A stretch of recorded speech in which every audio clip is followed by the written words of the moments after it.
October 1941, the fate of Moscow and perhaps the world hangs by a thread. Operation Typhoon, the German assault on the Soviet capital, is in full swing. Panzer divisions have shattered the Soviet defensive lines, and the road to Moscow lies wide open.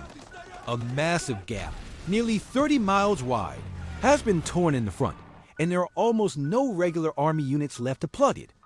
In this desperate moment, the Soviet High Command makes an unthinkable decision. They turn to the last reserve available, the cadets of the Podolsk Infantry and Artillery schools. These were not seasoned soldiers. They were teenagers mostly, future officers in training. They were learning about tactics from textbooks, practicing drills on parade grounds, and dreaming of the day they would lead men into battle. They never imagined their final exam would be a head-on collision with the most powerful army in the world.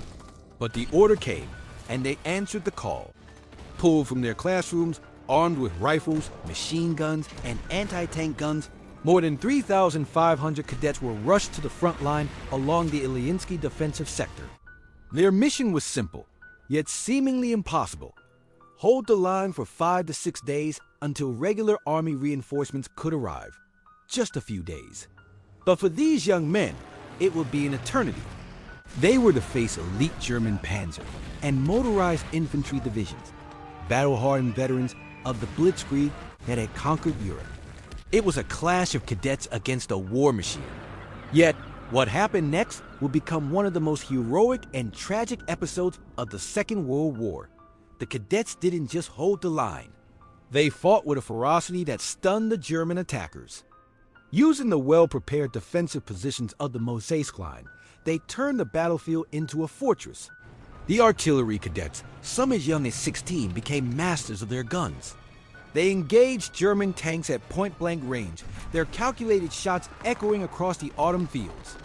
The infantry cadets dug in, repelling wave after wave of attacks with rifles, machine guns, and sheer determination. They knew every inch of their terrain and used it to their advantage, setting up deadly ambush and counterattacking with astonishing courage. For 12 long, brutal days, the cadets from Podolsk refused to break. They fought for every trench, every pillbox, every foot of ground. The Germans, expecting a quick breakthrough, were bogged down in a costly and frustrating battle of attrition. They threw everything they had at the cadets' tanks, artillery, dive bombers, but the line held. The cadets' sacrifice bought the priceless time the Soviet command so desperately needed.